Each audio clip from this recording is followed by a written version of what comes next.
notre Seigneur et j'espère que vous avez envie de le louer, de le chanter. Et comme ce premier chant, de l'élever par notre louange. Lève-toi. On désire voir Jésus se manifester dans ce lieu. Alors si vos cœurs et vos voix sont prêts, et bien allons-y. On y va. Soyez bénis ce matin.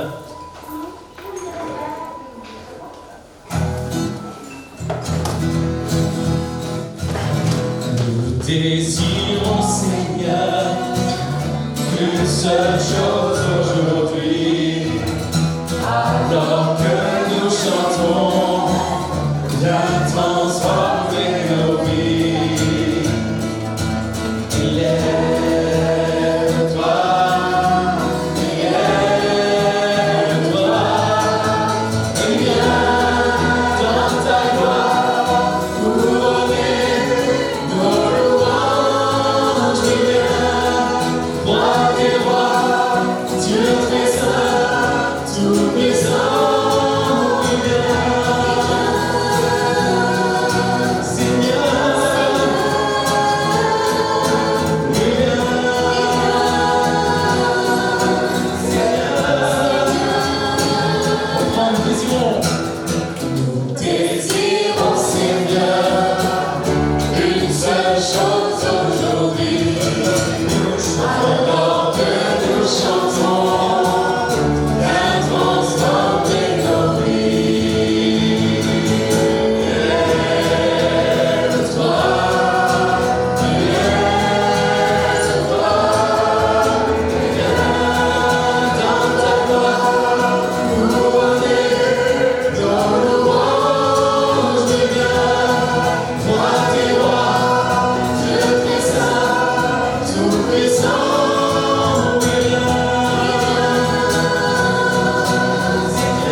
Chaque pas, sa main nous guide, sa présence nous fortifie.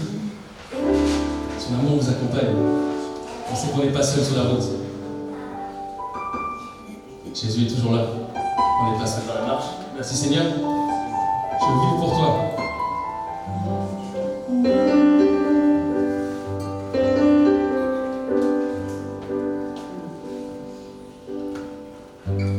Je veux vivre pour toi, sans regarder derrière moi.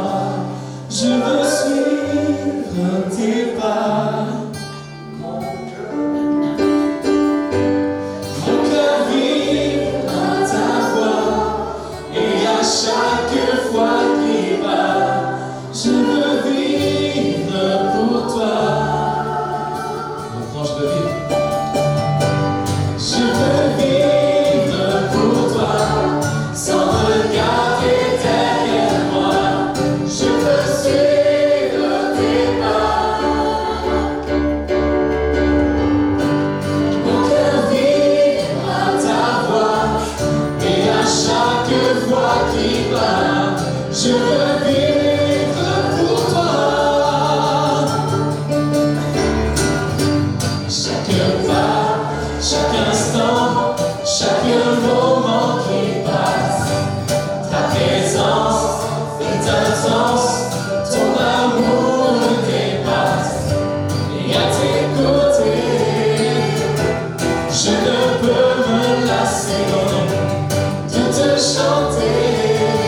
Je ne peux m'arrêter.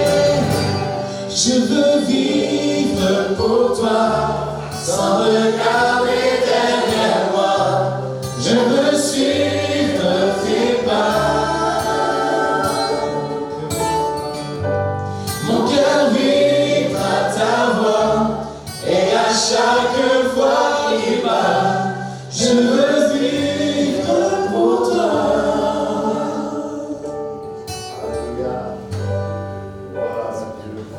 Ne crains rien car je suis avec toi. Ne promène pas des regards inquiets car je suis ton Dieu. Je te fortifie, je viens à ton secours. Je te soutiens de ma droite triomphante. Amen, c'est Ésaïe 41. On va dire merci Seigneur, merci Jésus. Parce que dans toutes les batailles, tu es là, tu es à nos côtés. Tu es fidèle, inébranlable, comme le dit ce chant Seigneur. Tu nous rassures, tu nous conduis et tu nous mènes à la victoire Seigneur. Chantons en Dieu, nous croyons. Je le vis pour toi.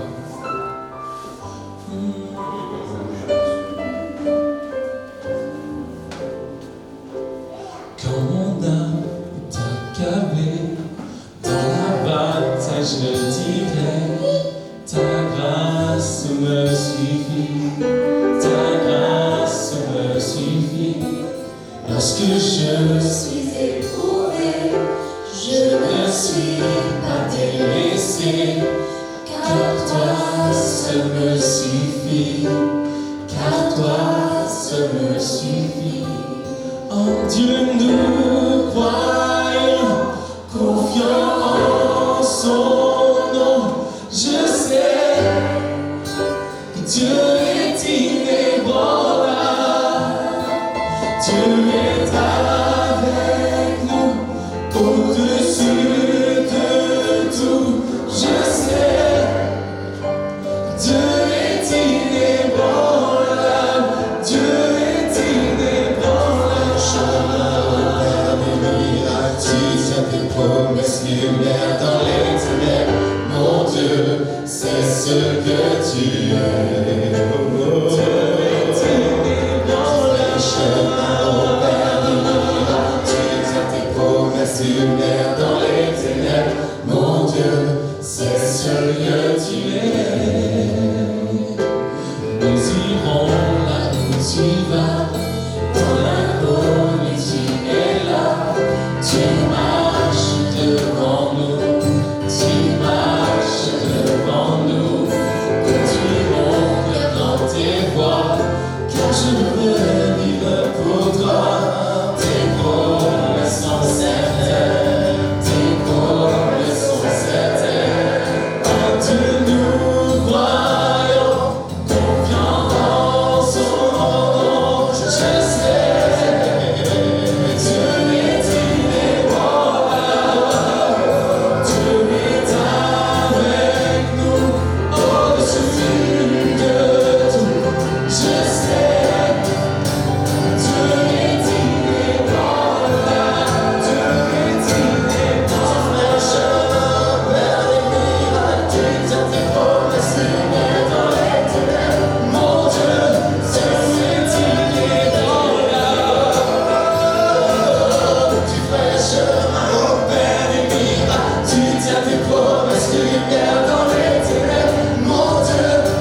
veut te louer.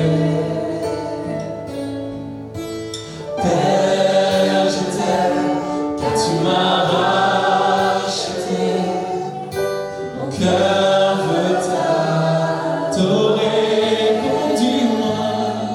Conduis-moi dans ta présence. Guide-moi vers ta gloire. Je voudrais voir ta face, oh Dieu, être près de toi. Conduis-moi dans ta présence, guide-moi vers ta gloire. Je voudrais voir ta face, oh Dieu, être près de toi. Ô Père, je viens devant toi humblement, mon cœur veut te louer. Père, je t'aime, car tu m'as racheté. Mon cœur veut t'adorer. Conduis-moi dans ta présence. Guide-moi vers ta gloire. Je voudrais voir ta face, oh Dieu, être près de toi. Conduis-moi dans ta présence. Guide-moi vers ta gloire. Je voudrais voir ta face, oh Dieu, être près de toi. Oui, être près de toi. Être près de toi. Être près de ta victoire.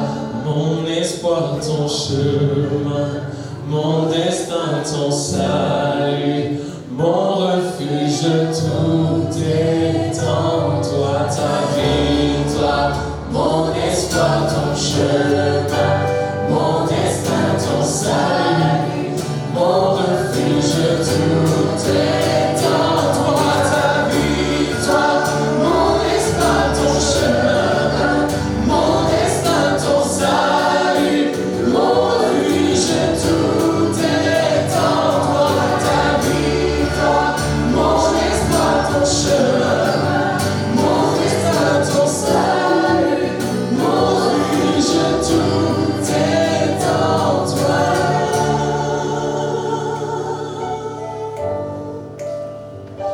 Conduis-moi dans ta présence, guide-moi vers ta gloire. Je voudrais voir ta face, oh Dieu, être près de toi. Être près de toi. Être près de toi. Oui, Seigneur, nous venons humblement devant toi, Seigneur, ce matin. Adorons, adorons l'agneau, immolé pour nos péchés.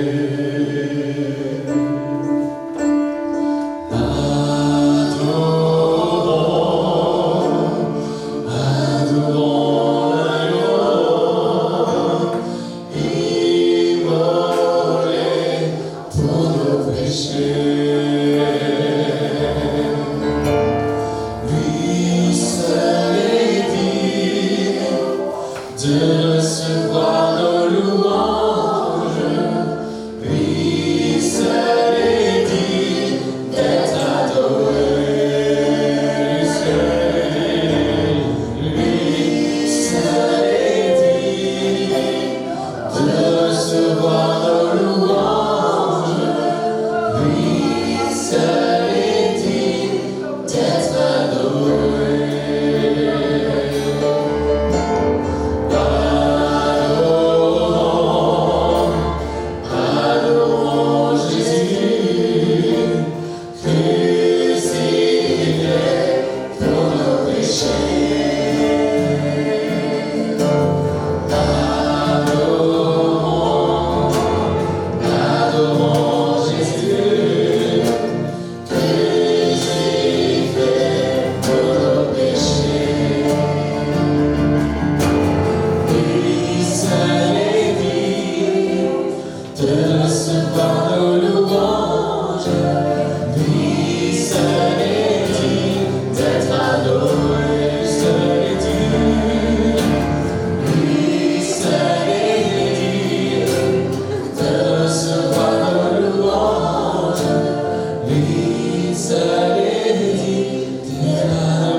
Nul n'est comme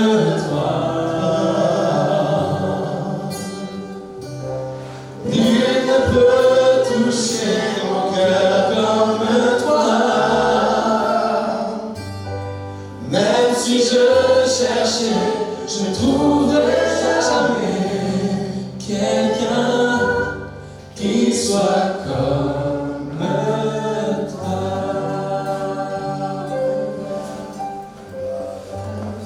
Gloire à Dieu, alléluia. Donc je voudrais maintenant ouvrir la bonne parole du Seigneur et partager avec vous quelques pensées. Pour l'occasion de l'Assemblée Générale, j'ai pensé prendre comme exemple l'apôtre Paul. Et je dirais que le titre de ce message, c'est Paul, homme de vision.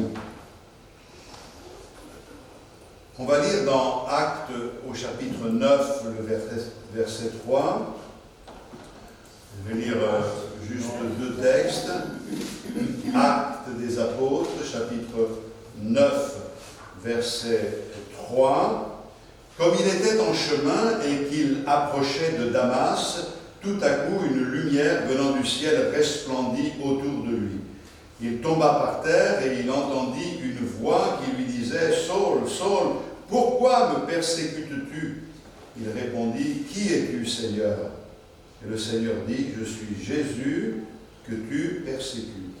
Il te serait dur de regimber contre les aiguillons. » Le Seigneur lui dit « Lève-toi, entre dans la ville et on te dira ce que tu dois faire. » Alléluia. Et puis, dans 1 Corinthiens, chapitre 11, le verset 1, je limite les lectures.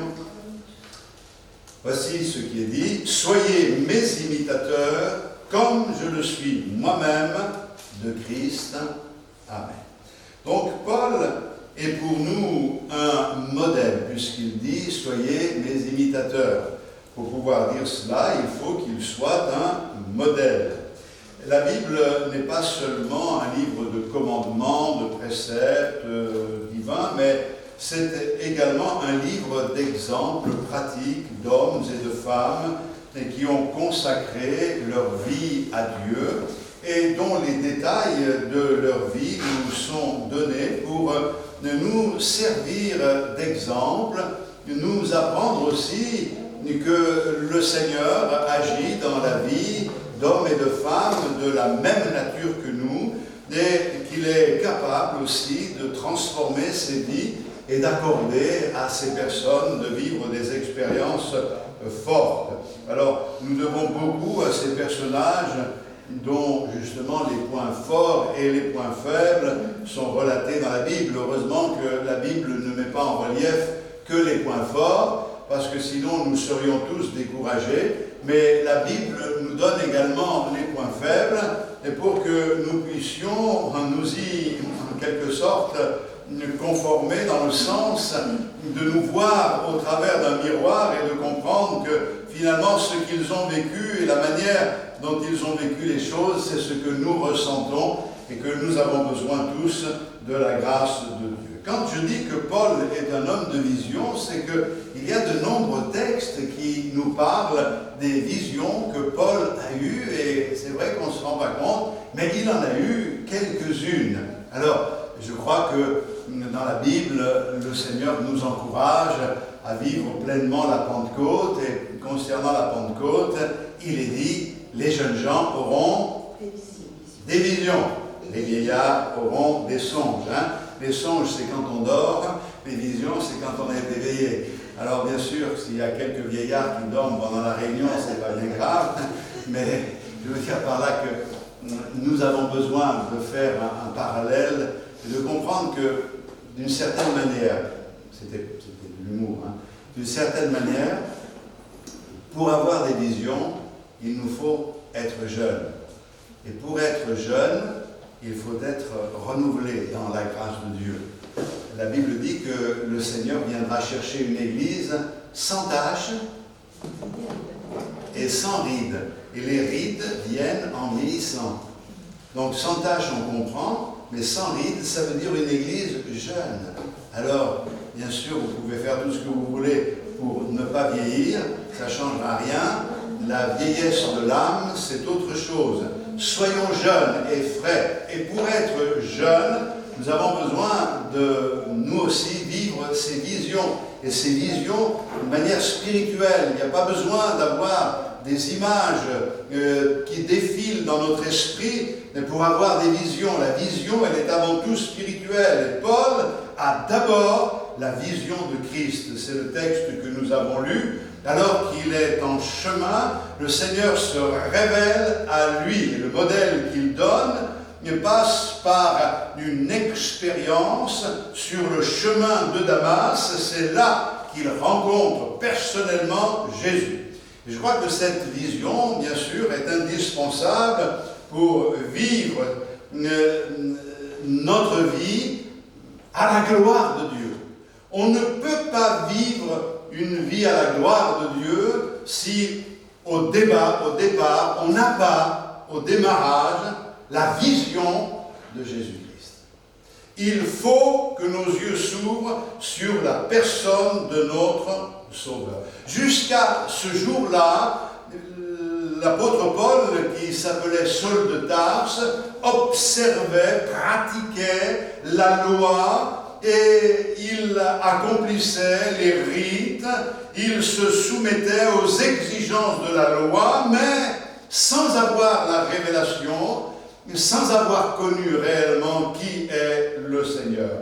Et c'est important de comprendre que nous aussi, nous voulons dépasser les pratiques, entre guillemets, religieuses, pouvons être de parfaits pentecôtistes qui viennent tous les dimanches pour accomplir leur rite religieux. On est content, on a chanté quelques cantiques, le prédicateur a dit quelques vérités, on a pris la Sainte Seine, on a donné notre offrande, on est content, on est satisfait, mais tout cela ne peut pas satisfaire le Seigneur, et si on veut y réfléchir, ne peut en aucun cas nous satisfaire, car pour pouvoir être épanoui dans la vie chrétienne, nul nous faut voir le Seigneur.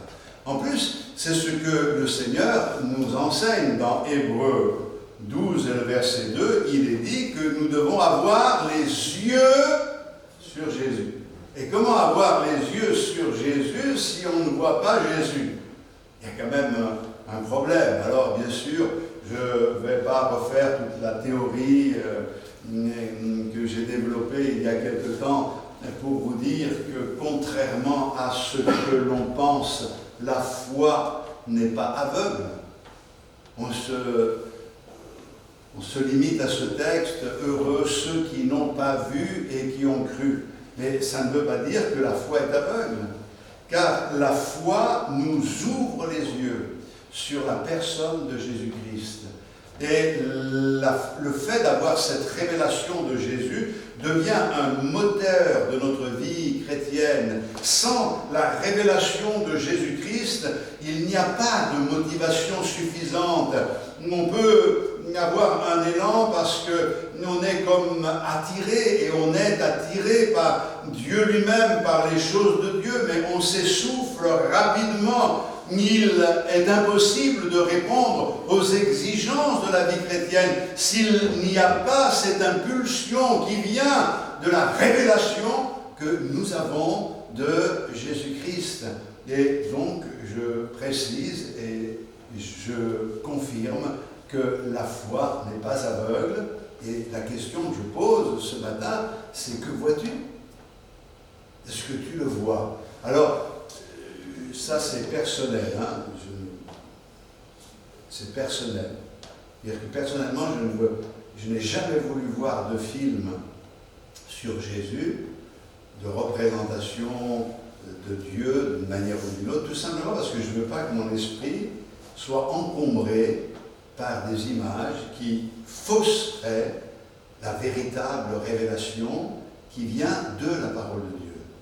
Quand je dis que nous devons voir Jésus, ce n'est pas d'essayer de voir un visage, mais c'est de le voir au travers de la révélation que donne l'Esprit par le moyen de la parole de Dieu. L'Esprit de Dieu est comme un peintre qui dépeint le Seigneur avec une précision et quelquefois avec des détails incroyables.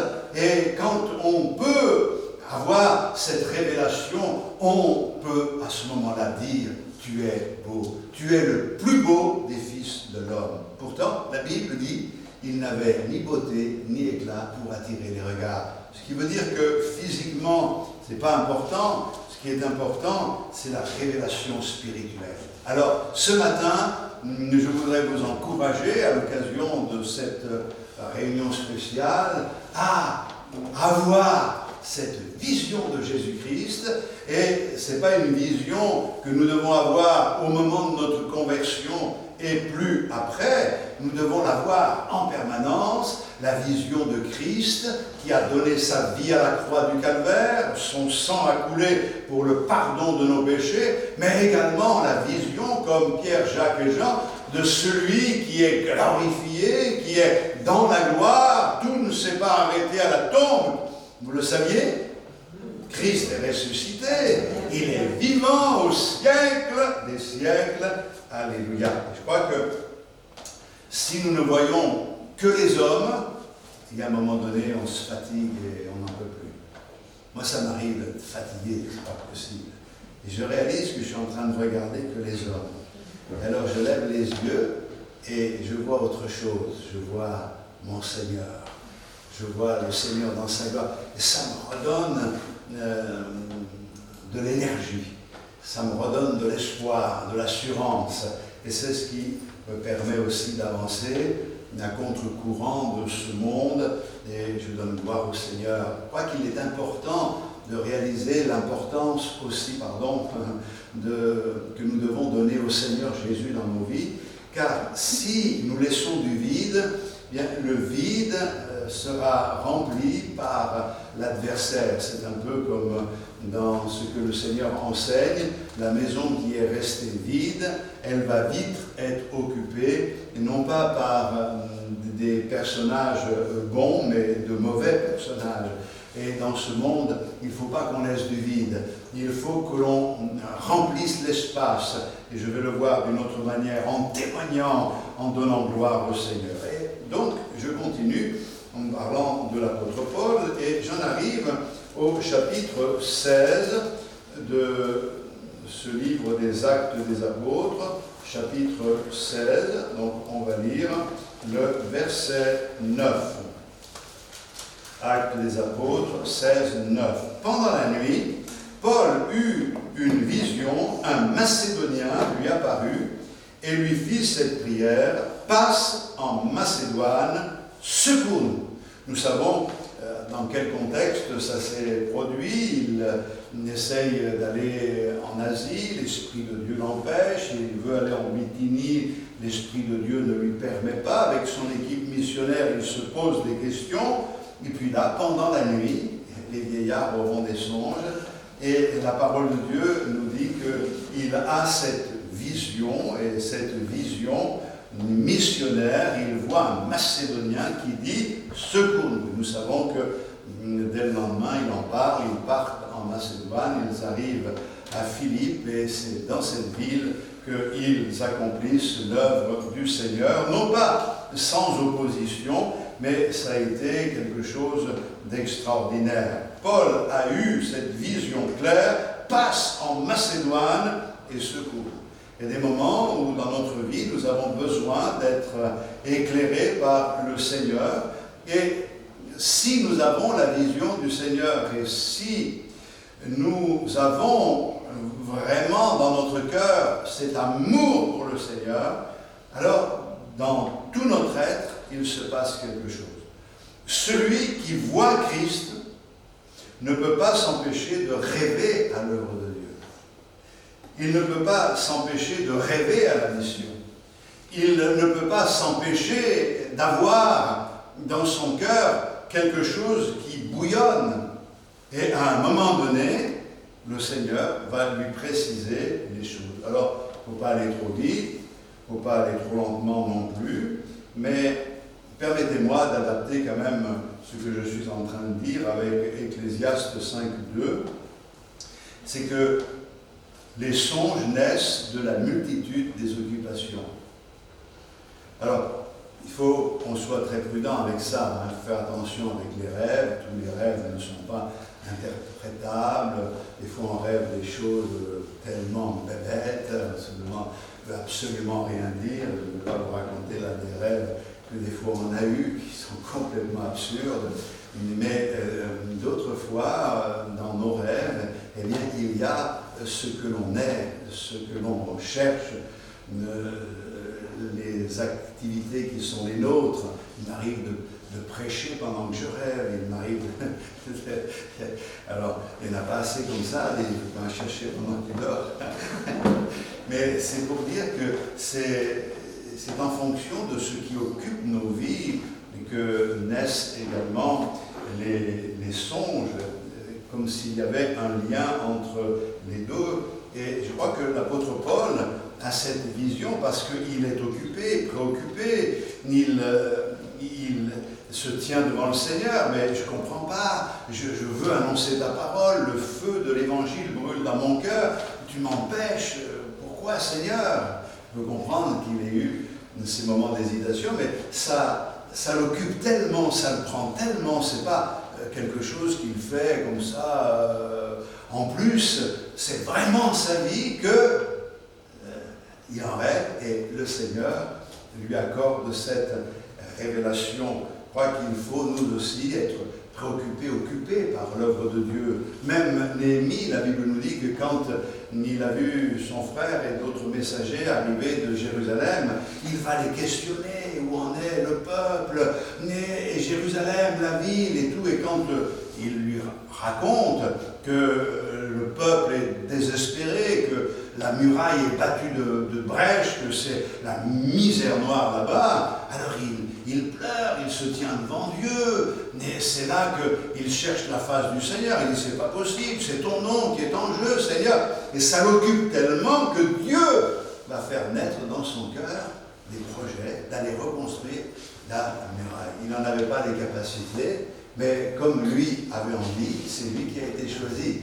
Et le choix du Seigneur ne s'opère pas en fonction de nos capacités, mais en fonction du désir qui est le nôtre de faire la volonté du Seigneur. Alors, on ne sait pas toujours comment et quand accomplir la volonté de Dieu, mais quand on s'en occupe, eh bien le Seigneur, à un moment donné, nous parle, et le Seigneur veut aussi, ce matin, nous interpeller en nous disant, est-ce que vous n'entendez pas certains qui vous disent, secours-nous? Est-ce que vous n'entendez pas ça ce matin? Je ne sais pas. C'est soit on vit notre foi en disant c'est moi et les petits oiseaux, hein. Je suis confortablement assis dans le grand fauteuil du salut. Oh Seigneur, que c'est beau de te connaître. Ah, les pieds en éventail, hein. C'est ça. Si c'est ça la vie chrétienne, c'est qu'on n'a pas tout compris. Je crois qu'il nous faut vraiment entendre la voix de ceux qui disent secours-nous. C'est ce que je disais tout à l'heure concernant ceux qui sont en prison et qui sont là, vous allez me dire, s'ils sont là, c'est parce qu'ils l'ont mérité. Oui, certainement. Mais peut-être que si le Seigneur ne nous avait pas accordé sa grâce à un certain moment, peut-être que nous y serions aussi, peut-être que nous serions dans une situation lamentable, mais la grâce de Dieu nous a été accordée pour que, préservés, nous puissions aider ceux qui ont besoin d'être secourus. Et je bénis le Seigneur pour ces visions que nous pouvons avoir de la mission à accomplir. Et puis, je continue, puisque je ne veux pas être trop long, mais au chapitre 18, le verset 9, le Seigneur dit à Paul en vision pendant la nuit, « Ne crains point, mais parle et ne te tais point, car je suis avec toi et personne ne mettra la main sur toi pour te faire du mal, car j'ai un peuple nombreux dans cette ville. » Alléluia. C'est formidable, c'est la vision que j'appellerais la vision du témoignage. Très vite après sa conversion, Paul a compris une chose, c'est l'importance du témoignage. Et ici, il est dans la ville de Corinthe et il y est pour rendre témoignage. Et puis, ce que nous devons savoir, c'est que dans cette ville de Corinthe, il rencontre de l'opposition par rapport à l'évangélisation. C'est pas simple. Quelquefois, on pense que pour eux, c'était tout simple. Ils arrivaient, ils témoignaient. Non, c'était pas simple. Il y avait de l'opposition. Quand on annonce l'évangile, il y a de l'opposition. Et l'homme de Dieu, qui était l'apôtre Paul, qui est dans ce contexte, après sa conversion, il a le désir d'évangéliser, de témoigner. Dans ce contexte d'opposition, l'homme de Dieu a besoin d'encouragement pour aller de l'avant. Et il reçoit un encouragement extraordinaire. Le Seigneur lui dit, écoute, ne crains point, mais parle.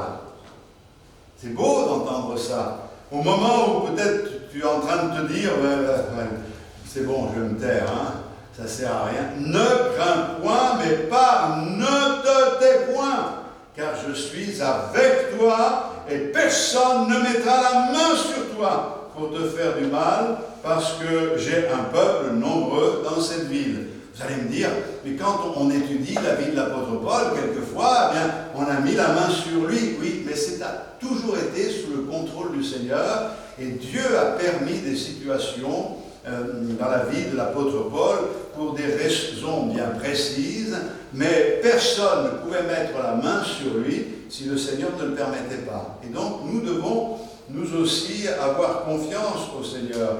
Trop de chrétiens se taisent. Moi, j'ai vu des chrétiens qui m'ont dit, mais écoutez, dans notre église, on ne fait plus d'évangélisation parce que ça crée des problèmes.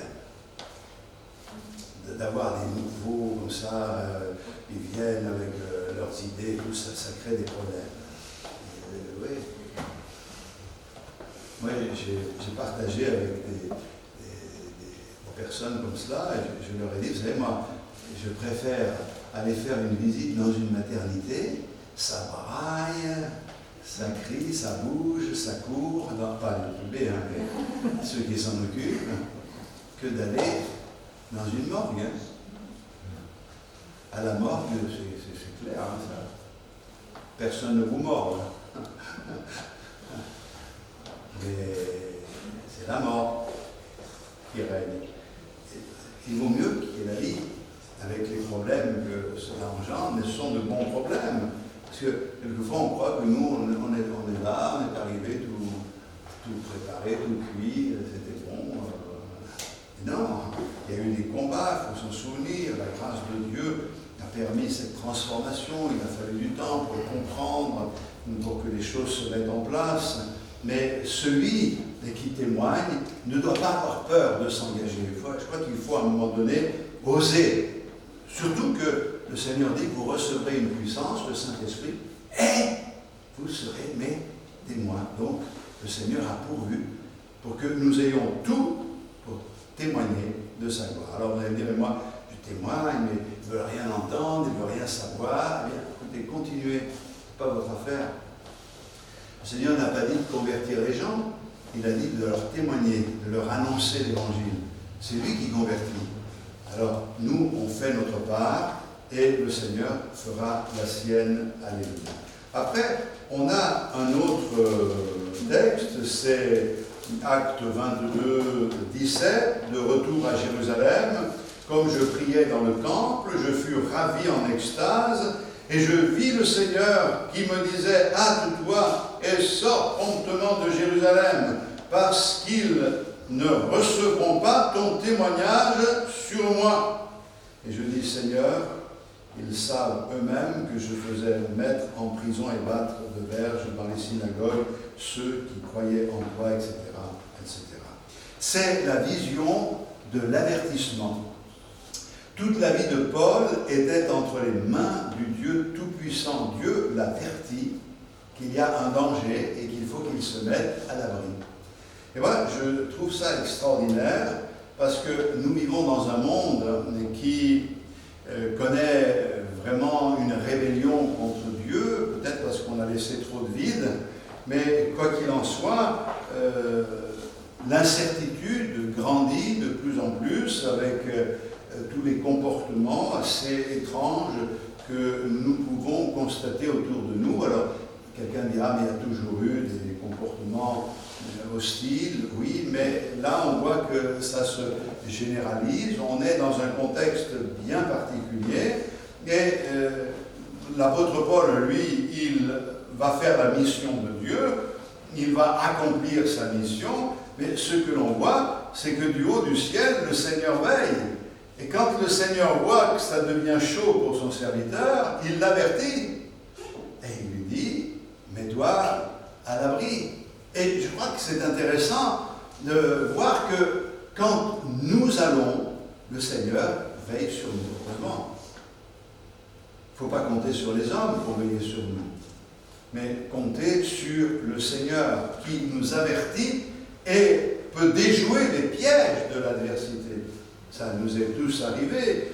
Il m'est arrivé d'avoir, alors que je prépare le message pour le dimanche, un jour, le Seigneur me parle par un texte, et alors que nous allions nous associer en tant qu'Église à un autre groupe, le Seigneur m'avertit d'une manière précise, et donc à partir de là, j'en parle à l'Église, on ne s'associe pas, je ne raconte pas tous les détails, mais heureusement, parce que nous aurions été piégés dans quelque chose qui n'était pas à la gloire de Dieu. Il faut que l'on soit attentif à la voix du Seigneur qui nous parle, tantôt d'une manière, tantôt d'une autre. Mais je continue au verset 23, le verset 11 du chapitre 23, pardon.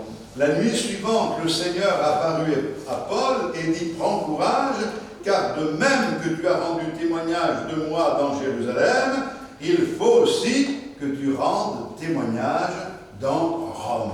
Et ça, c'est extraordinaire parce que non seulement le Seigneur le préserve, mais le Seigneur lui montre la charge qui va être la sienne, la mission qui va être la sienne. On sait que l'apôtre Paul a eu le désir d'aller à Rome, et il écrit l'épître aux Romains, il a le désir de les visiter, mais il n'ira jamais comme il le souhaitait en homme libre. Il ira, mais en tant que prisonnier. Bien sûr, ça s'est fait dans la douleur, ça n'a pas été simple, mais le Seigneur va lui offrir la possibilité d'être fortifié pour la tâche qu'il doit accomplir. Et quand le moment d'être enchaîné, d'aller à Rome arrive, mais il se souvient que le Seigneur lui dit, je t'envoie là-bas pour que tu annonces l'Évangile. En plus que d'annoncer l'Évangile,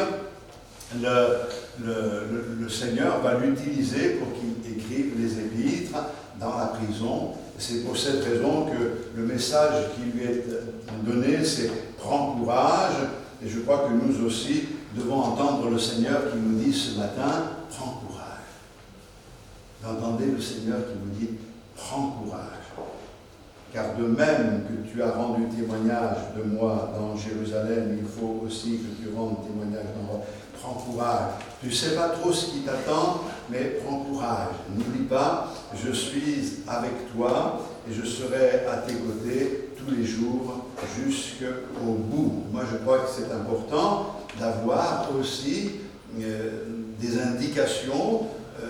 Dieu ne lui révèle pas tout à l'apôtre Paul. D'ailleurs, on sait que le Seigneur lui dit qu'il doit aller à Rome, et puis d'un autre côté, l'Esprit de Dieu lui dit, tu sais, si tu vas à Rome, les liens t'attendent, etc., etc. Tous ceux qui l'entourent, ne va pas à Rome, il pleure, ne va pas à Rome.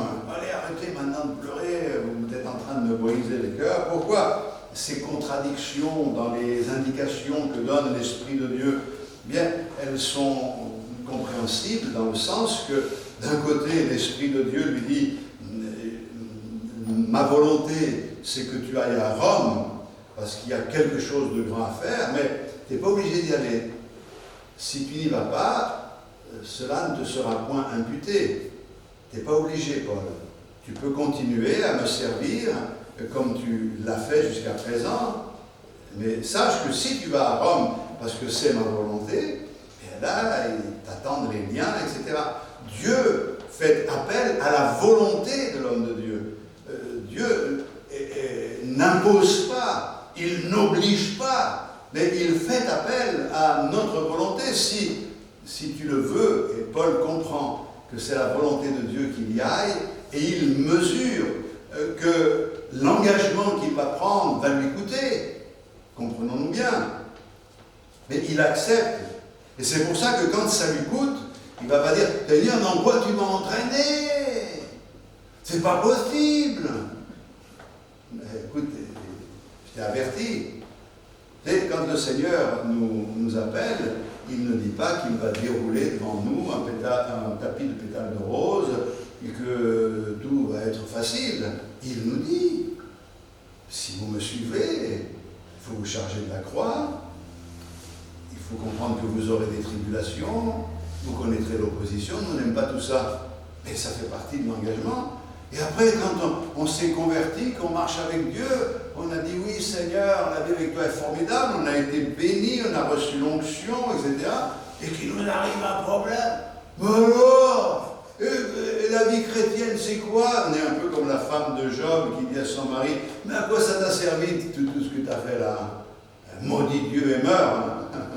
Elle ne pouvait plus le voir souffrir, elle souffrait elle-même aussi pas mal.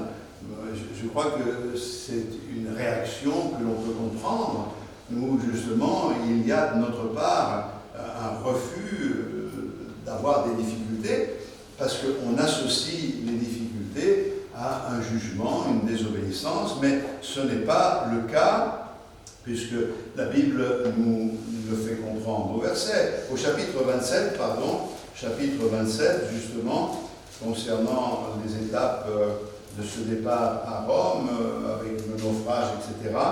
Et dans le verset 23, il est dit « Un ange du Dieu à qui j'appartiens, que je serve, est apparu cette nuit et m'a dit « Paul, ne crains point, il faut que tu comparaisses devant César, et voici Dieu t'a donné tous ceux qui naviguent avec toi. C'est pourquoi, hommes, rassurez-vous, car j'ai cette confiance en Dieu, qu'il en sera comme il m'a été dit. » Donc, il faut comprendre maintenant que quand on s'engage pour le Seigneur, ça ne veut pas dire que ce sera simple et que l'on va éviter les épreuves. Lui n'évitera pas le naufrage. Et nous connaissons bien ce texte, car le naufrage a permis la révélation. Cette révélation, c'était rester dans le bateau et n'essayez pas de fuir, car le Seigneur m'a donné tous ceux qui sont dans le bateau. Intéressant d'entendre le Seigneur nous dire, tous ceux qui sont dans ta barque, je te les donne. Quand on pense à nos familles, c'est bien de faire confiance au Seigneur, hein? Mais c'est vrai que ceux qui essayaient d'échapper par eux-mêmes périssaient, mais ceux qui restaient dans le bateau, et vous savez comment ça s'est passé, ils ont échoué dans cette île de Malte, et là, il pleuvait, il faisait froid, ils ont fait un feu pour se réchauffer. L'apôtre Paul, en prenant des brindilles, s'était mort par une vipère. Et les gens de l'île ont dit, ça y est, il est cuit, il est mort, il est mort, il est mort. Et en réalité, il a secoué la vipère dans le feu, et puis il a continué à œuvrer. Les gens ont dit, c'est un Dieu, c'est un Dieu, c'est un Dieu. C'est extraordinaire. Les gens, soit il est mort, il est cuit, c'est un Dieu, ça change comme ça du jour au lendemain. Alors vous inquiétez pas, même s'il y en a qui vous disent, vous êtes mort, vous êtes mort, vous êtes mort, peut-être qu'un jour ils diront, c'est un Dieu, c'est pas ce qu'on recherche. Hein. Mais ça a permis à l'apôtre Paul de témoigner, et là, pendant qu'ils étaient échoués à l'île de Malte, eh bien, il y a eu des conversions, ça c'est avant Rome, mais comprenons bien, c'est que nous ne devons pas perdre courage. Beaucoup s'engagent, mais dès qu'il y a une difficulté, ils se découragent. Beaucoup s'engagent, mais dès qu'il y a des problèmes de l'opposition, ils baissent les bras. Mais ce n'est pas ce que nous voulons. Nous voulons persévérer avec la force que le Seigneur nous donne afin d'aller jusqu'au bout pour la gloire de Dieu. Et puis, le temps me manque, mais je citerai dans 2 Corinthiens au chapitre 12, le moment où l'apôtre Paul parle de la vision qu'il a du ciel. Moi, je crois que nous avons besoin, nous aussi, d'avoir la vision du ciel. Parce que c'est cette vision du ciel qui va nous motiver. En plus de l'exemple de Paul, on a l'exemple de Jésus.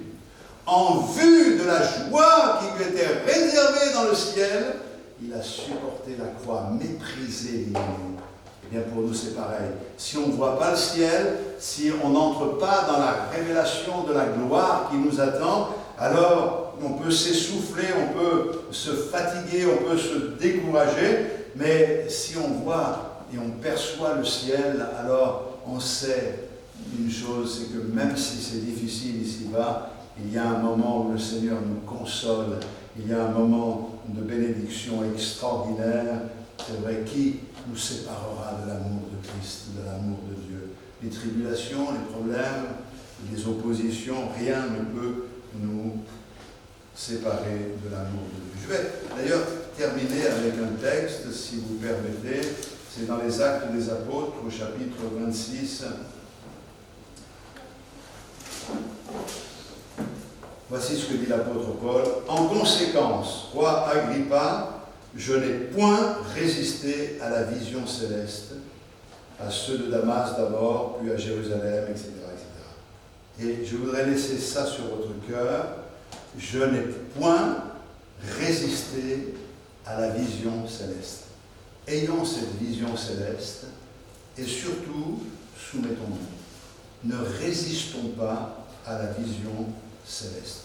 Offrons nos vies comme un sacrifice vivant, en sachant que la volonté de Dieu, elle est bonne, agréable et parfaite. Alléluia. Merci Seigneur pour ce moment de méditation.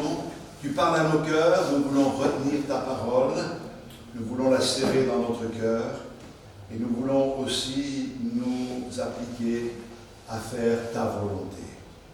Que ta volonté soit faite et non la nôtre. Seigneur, merci de bénir chacun. Tu as déjà un destin pour chacun d'entre nous, comme nous le disions dimanche dernier.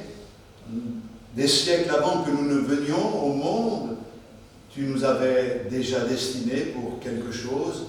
Tu as préparé des tâches, des actions, des œuvres d'avance, afin que nous les pratiquions. Eh bien, Seigneur, nous voici pour faire ta volonté. Nous voulons entrer dans ton plan, sachant que ce ne sera pas simple, mais en étant convaincus que tu es avec nous tous les jours, jusqu'à la fin du monde. Alors, merci pour tout ce que tu as fait, et merci pour tout ce que tu vas faire encore, dans le nom de Jésus. Amen. Gloire au Seigneur Jésus. Alléluia.